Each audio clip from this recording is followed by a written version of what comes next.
Good afternoon, Year 10. I hope this finds you all very well.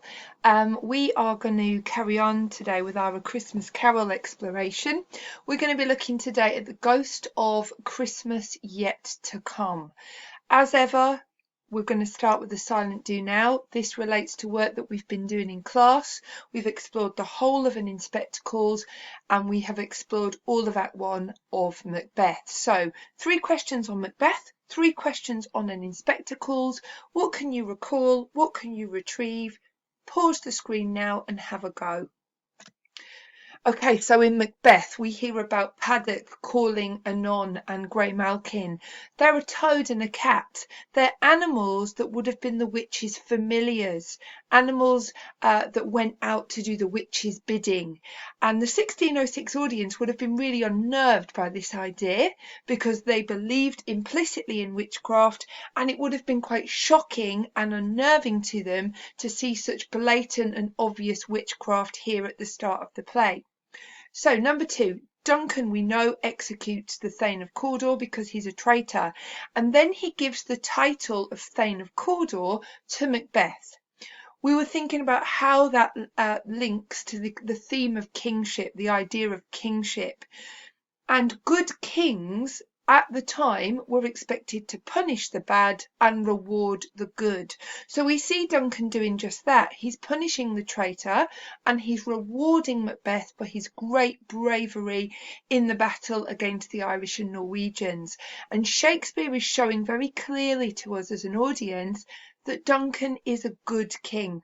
He is a good king, and that contrasts, doesn't it, really sharply with the type of king that Macbeth is later on.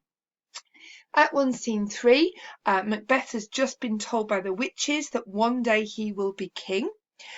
He has at the end of this scene horrible imaginings. These imaginings are him imagining killing Duncan to seize the throne. So we see even in Act 1, Scene 3, before Lady Macbeth has come on the scene, his mind has turned to regicide. It has turned to unholy murder. Okay, so in Inspector Calls, what are the 3 main ways that Priestley shows the inspector is supernatural? First of all, his name, Ghoul. A ghoul is a type of spectre, a type of ghost.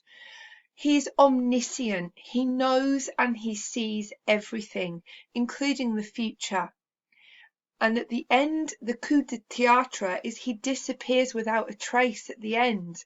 He just simply disappears. And they're the 3 main ways that Priestley signifies to the audience that Inspector Ghoul is beyond the ordinary. He is supernatural. So Eric Burling is described in the stage directions right at the start of the play as half shy, half assertive. And we see right from the start that he's not comfortable. He's not comfortable with either himself or within his family setting. And we wonder why that might be. So the inspector accuses Eric of treating Eva like an animal, a thing, not a person. They are very damning words that the inspector lays upon Eric before his exit towards the end of the play. Okay, so we're going to have a look today at the Ghost of Christmas Yet to Come. And we are going to have a look at, now we're going to look at some images. You're about to see several pairs of images. And in each slide, I want you to have a look at the 2 images presented to you, and I want you to think about which image makes you feel most uneasy. Why? Which image in the pair provokes that greater feeling of fear, and why? What is it about the image you choose that is more frightening than the other image? So we'll go through. Here is image number 1. They both involve people and ladders. Which of these images is most unnerving and why? Pause the slide, have a little think. Image number 2. Again, we've got 2 tunnels. Both of these pictures depict tunnels. But which image is most terrifying and why? Pause the screen, have a little think, and then we'll move on. Here we've got 2 images. Both involve hands. Which of these images is most unnerving or scary, and why? And finally, we have two figures, both wearing hoods. Which of these images is most unnerving and why? Okay, so I would imagine that if we go through these images, I'll just give you my thoughts. The image on the right here, where the person is wearing a mask and is concealing their face, for me makes me feel most unnerved. Here as well with the tunnels, you have got one here that is clearly lit, and you have this tunnel that is obscured by darkness. We're not able to tell what lies beyond the mouth of that tunnel. For me, that's most unnerving. We've got here two hands are outstretched, but this one for me, this shadowy hand, is most unnerving. The shadow is distorting. The shadow is obscuring what is going on, and that makes it terrifying. It makes the hand appear strange and unnatural. And finally, we have these two figures wearing hoods. This one for me on the right is most unnerving because I cannot see their face. Here on the left, I can clearly see this gentleman's face. However, here, I'm unsure what is beneath that hood, what is hidden, and that for me is most unnerving. Now, humans, have an inherent, a built-in fear of the unknown. We are nervous, we are fearful of what we do not know. And in literature, the following 6 factors contribute to the unknown. Number 1, darkness and shadows. Number 2, hidden or concealed information makes something unknown. Number 3, obscured vision, where we cannot clearly see, and that includes shadows. Number 4, silence. Silence is part of the unknown. Silence, prolonged silence, can be very unnerving, and that's part of the unknown. Number 5, the future is unknown to all of us. We do not know what is round the corner, and that makes it scary. Exciting, of course, but also scary. And lastly, the supernatural is part of the unknown. We do not know conclusively about the supernatural. We do not know if it exists or if it does not exist. And if it does exist, we do not know categorically what that entails. So these are factors that in literature contribute to a feeling of the unknown. And we know that man has an inherent fear, an inbuilt fear of the unknown. And that links really strongly to the ghost that we are going to explore today. So we're going to have a look at the ghost of Christmas Yet to Come. It is the last of the spirits to visit Scrooge on his journey of redemption and change. So we're going to explore Scrooge's encounter with this third and final ghost. We have got the extract that we're going to look at on the next 2 slides. So I'm going to encourage you to pause the video, to read the text on each of the 2 slides, and think about this.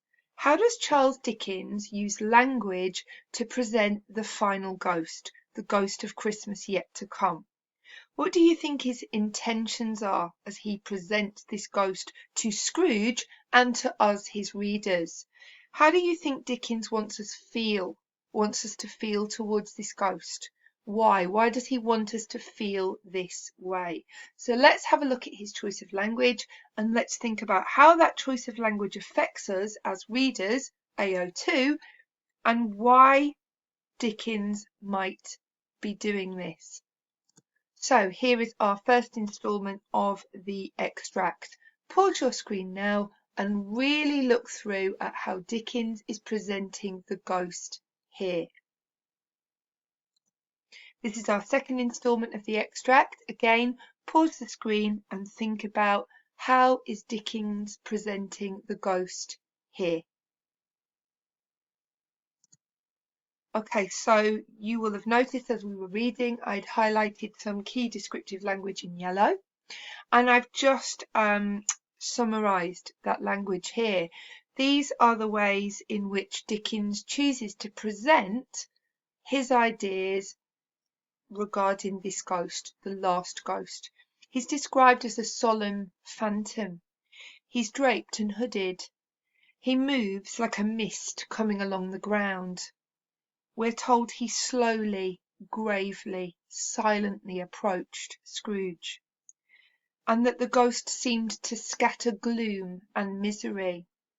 We're also told that the figure is shrouded in a black garment.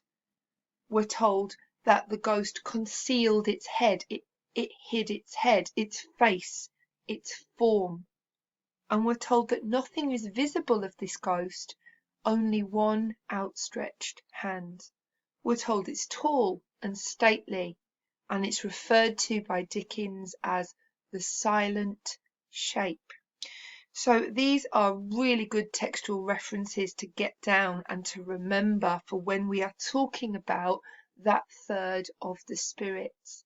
This is the language that Dickens uses to present the ghost. They're conscious, deliberate choices, and they are important. So we're going to think about how Dickens uses language to present the third and final ghost.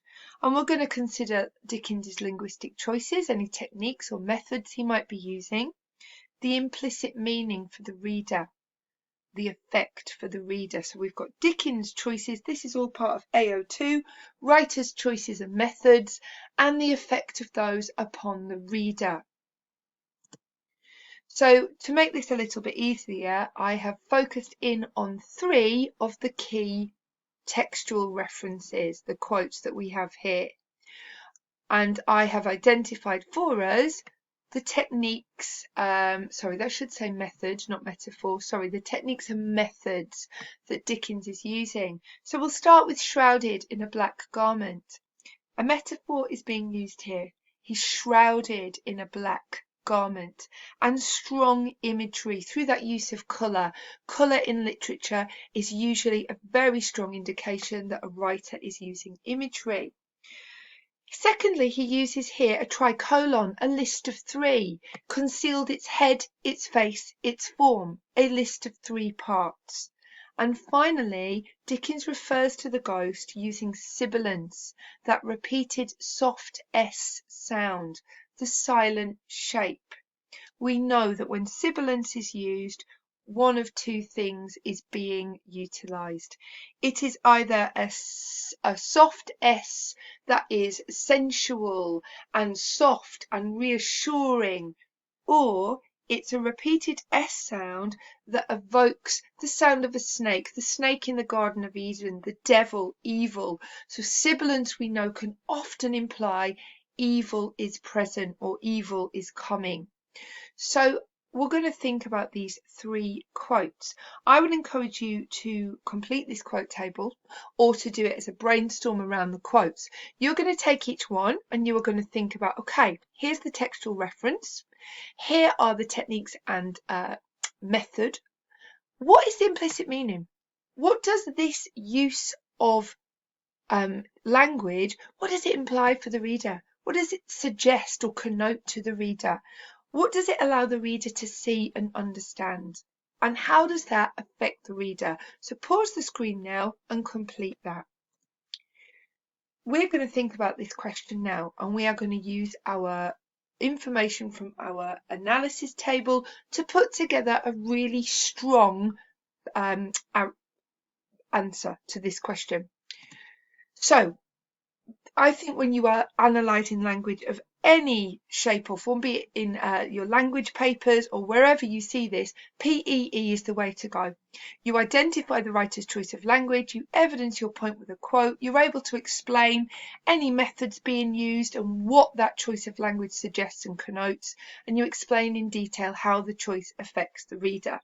Okay, so I've done an I do for us. This is one that I've put together. You'll see it's got a clear point, evidence and an explanation of what the language choice allows us to imply, allows us to understand, and why Dickens is doing this. So pause the screen, have a good look at this as a model answer. And then I want you to write 2 PEE paragraphs of your own, and I want you to use the other 2 textual references. So I've focused in on the shrouded garment. You are going to look at the tricolon and the sibilance, and I would like, please, 2 PEE paragraphs. Thank you.